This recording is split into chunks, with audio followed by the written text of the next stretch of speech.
आप सुन रहे हैं रेडियो सबरंग। जुड़िए अपनों के संग। हेलो फ्रेंड्स, रेडियो सबरंग से मैं हूँ रमनी श्याम। सही समय पे सही गाइड और गाइडेंस मिल जाए ना तो सफ़र तो अच्छे से कटता ही है, साथ ही मंजिल पाना और भी आसान हो जाता है। यही कोशिश रही है हमेशा से रेडियो सबरंग की। सीबीएसई ने जब 10th और 12th बोर्ड का पैटर्न चेंज किया था, तब से लेकर अब जबकि रिजल्ट्स आने वाले हैं, हम बराबर अपने प्रोग्राम्स के थ्रू विद्यार्थियों को गाइड करते रहे हैं।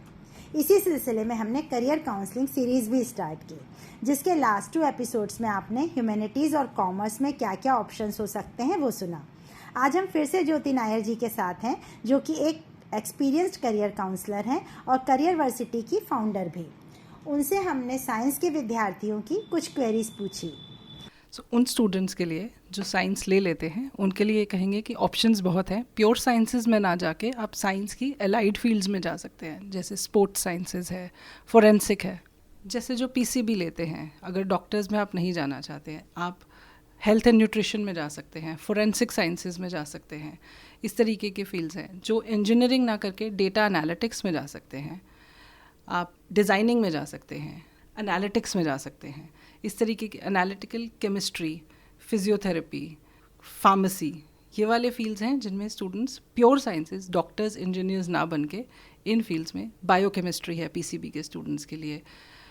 आफ्टर पैंडमिक एपिडेमिक्स पे रिसर्च बहुत है, रिसर्च में जा सकते हैं, विच इज़ एपिडेमोलॉजी, उसमें जा सकते हैं। सो ये वाले सारे फील्ड्स हैं जिनमें बच्चा डॉक्टर्स नीट नहीं देना चाहता, नीट नहीं, रैंक अच्छा नहीं आया है, तो इन फील्ड्स को कंसिडर कर सकते हैं। दैट्स ग्रेट ज्योति जी। लेकिन एक बात ये बताइए कि नॉर्मली नीट के लिए या इंजीनियर बनने के लिए एंट्रेंस के लिए कोचिंग की जाती है, पर ये जो फील्ड्स आप बता रही हैं, इनके लिए भी कोचिंग की जाती है क्या? नहीं, इन फील्ड्स के लिए कोचिंग की पर से ज़रूरत नहीं है। एंट्रेंसेस हर फील्ड के होते हैं, लेकिन नीट या जेई की जो कोचिंग लेवल है उसका कंपटीशन बहुत ज़्यादा है। तो उसमें अच्छे कॉलेजेस में एडमिशन लेने के लिए आपको अच्छे रैंक की ज़रूरत है, जिसमें कोचिंग हेल्प करती है। बट इन फील्ड्स में कॉलेजेस बहुत हैं, बहुत सारे स्टूडेंट्स को पता नहीं है, इसलिए ये अपकमिंग फील्ड्स हैं। तो इनमें एंट्रेंस ज़रूर होता है, बट इतना कंपटीशन नहीं है इन फील्ड्स में। आपने बायोटेक्नोलॉजी किया, लेकिन बायोटेक्नोलॉजी में भी बहुत सारी फील्ड्स हैं जो आप कर सकते हैं। सो जब तक हम उन्हें एक्सप्लोर नहीं करेंगे, या एटलीस्ट बच्चों को इन्फॉर्मेशन नहीं मिलेगी कि हम कैसे करें इन फील्ड्स में जाने के लिए। जनरली बच्चे पेरेंट्स के पास जाते हैं पूछने के लिए। पेरेंट्स को वही मालूम है, डॉक्टर या engineer, computer engineer, IT engineer या मैकेनिकल इंजीनियर। इसके बियॉन्ड जो फील्ड्स हैं वो पेरेंट्स को भी नहीं पता है। सो उसी के लिए इट इज़ ऑलवेज बेटर कि और जो लोग इंडस्ट्री में काम कर रहे हैं उनसे पूछें, रिसर्च करें कि क्या हम कर सकते हैं और क्या है। अगर प्योर साइंसेज नहीं करना है तो मैं और क्या कर सकते हैं। आजकल पेरेंट्स बच्चों पे जो प्रेशर डालते हैं, वो 8th से ही उन्हें किसी ना किसी कोचिंग ज्वाइन करा देते हैं साइंस लेने के बाद ना, कि उन्हें इस फील्ड में जाना है। वो कितनी ज़रूरी है या कितनी उनके आगे के लिए फ़ायदेमंद है? क्योंकि कंपटीशन बहुत ज़्यादा है, तो पेरेंट्स को भी लगता है कि एटलीस्ट हमारे बच्चे के पास एक करियर सिक्योर हो जाए। उसमें कुछ गलत नहीं है, लेकिन कोचिंग वहीं हेल्प करती है जहाँ बच्चा जेन्युइनली इंटरेस्टेड है। अगर बच्चा इंटरेस्टेड ही नहीं है उस फील्ड में, तो किसी भी तरीके की कोचिंग आपको एंट्रेंसेस में क्लियर नहीं करवाएगी।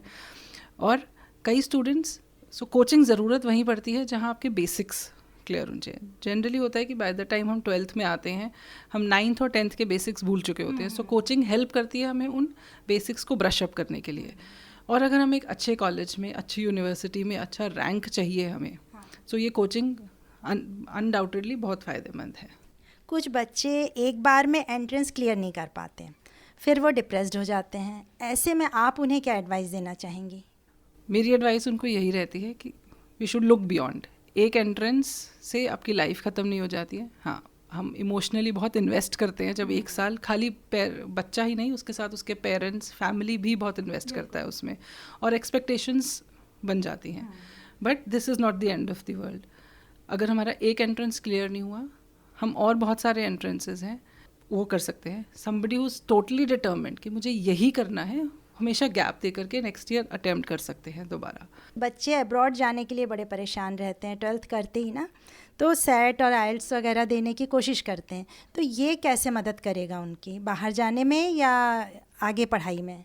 सो ये एंट्रेंस एग्ज़ाम्स आपके स्कोर्स आपको देते हैं जो आपको इंडिया से बाहर पढ़ाई के लिए एडमिशन के लिए हेल्प करते हैं। ये ग्लोबली रिकग्नाइज एंट्रेंस एग्ज़ाम है, जैसे हमारे इंडिया में जेई और CUET है, जिसको यहाँ पे एडमिशन लेना है उनको ये एग्ज़ाम देना है। ऐसे ही अगर बाहर जाना है, IELTS is a English proficiency test और सैट आपका एडमिशन टेस्ट है। कई यूनिवर्सिटीज़ जो सैट आपका लेती हैं। सो ये वो एंट्रेंसेस हैं जो आप इंडिया से बाहर जा कर के पढ़ाई करने के लिए US, कनाडा, ऑस्ट्रेलिया, जहाँ इंग्लिश स्पीकिंग कंट्रीज़ में आइल्स ज़रूरी होता है। एक पर्टिकुलर स्कोर के बियॉन्ड तभी आपको कॉलेज में एडमिशन्स, वीज़ा प्रोसेसिंग इसमें हेल्प मिलती है। तो इसके लिए भी 12th में रहते ही तैयारी शुरू कर देनी चाहिए, कोचिंग वगैरह, या फिर ये ऐसी 12th की स्टडीज़ से ही हो जाता है इसके लिए एंट्रेंस में? इसमें कोचिंग ज़रूर हेल्प करती है, चाहे वो सेल्फ स्टडी करें, लेकिन अलग से इनका स्टडी मटेरियल रहता है जो आपको अवेलेबल है, आप उससे भी कर सकते हैं। आप कोचिंग भी ले सकते हैं, क्योंकि जो इनके सेक्शंस हैं, जैसे वर्बल है, क्वांट है, इंग्लिश है, हमें आता तो है, लेकिन हम उस टाइम में क्या हम उतने क्वेश्चंस अटेम्प्ट कर पाते हैं या नहीं, हमें क्या ट्रिक्स, शॉर्टकट्स अप्लाई करके हम उनको जल्दी कर सकते हैं, ये चीज़ हमें कोचिंग में सिखाई जाती है। चलिए, जो बच्चे सेट और आइल्स वगैरह देना चाहते होंगे उनके लिए आपके ये सुझाव ज़रूर मायने रखेंगे। पर मुझे ये बताइए, DU में जैसा इस बार CUET हो रहा है एंट्रेंस के लिए, इसको लेकर भी कुछ बच्चे कंफ्यूज हैं, तो कुछ बड़े खुश हैं कि कट ऑफ का कोई चक्कर नहीं रहेगा और एडमिशन हो जाएगा, तो 12th में मेहनत नहीं कर रहे हैं। आप क्या कहना चाहेंगी इस टेस्ट के बारे में? ये तो नहीं कह सकते कि मेहनत नहीं चलेगी, मेहनत तो फिर भी चाहिए, क्योंकि आपके इंडिविजुअल स्कोर्स भी इम्पॉर्टेंस रखते हैं कि आपने एकेडमिकली कैसा किया है, उससे आपका आगे का करियर। अभी हमें DU में एंट्रेंस में नहीं चाहिए, लेकिन जब हम पोस्ट ग्रेजुएशन में जाएंगे तब हमारे 12th के मार्क्स ज़रूरी होंगे हमारे लिए। तो हम ये नहीं कह सकते कि हम बिल्कुल ख़त्म कर दें, लेकिन वो प्रेशर कम हो जाता है कि मुझे 99 ला करके भी मुझे एडमिशन नहीं मिला, तो मैं 95 में भी मुझे अपॉर्चुनिटी है कि मैं अच्छे कॉलेज में एडमिशन मिल सकते हैं, क्योंकि वो मेरी पर्सनैलिटी पे, मेरे CUET के स्कोर्स पे, उसके बाद इंटरव्यूज़ पे डिपेंड करता है। 12th के बाद बच्चों के जो 12th के मार्क्स होते हैं वो आगे भी काम आते हैं, तो बच्चों में ये भी प्रेशर रहता है कि 12th के बाद यूनिवर्सिटी भी कोई अच्छा सा नाम हो यूनिवर्सिटी का, तो क्या ये भी मैटर करता है? 12th के बाद ऑफ कोर्स यूनिवर्सिटी एक्रेडिटेड हो, यूनिवर्सिटी में किस तरीके की फैकल्टीज़ हैं, किस तरीके का करिकुलम है, क्या करिकुलम इंडस्ट्री से अलाइंड है, उसमें किस तरीके की जॉब्स अपॉर्चुनिटीज़ मिलती हैं, ये सारी चीज़ें बहुत मैटर करती हैं। कई बार स्टूडेंट्स जो होते हैं कन्वेंशनल साइड में नहीं जाना चाहते, तो स्ट्रीम चाहे उनके पास जो भी हो, उन्हें कुछ लीक से हटकर कुछ करना होता है, तो उनके लिए क्या चॉइसेस होती है?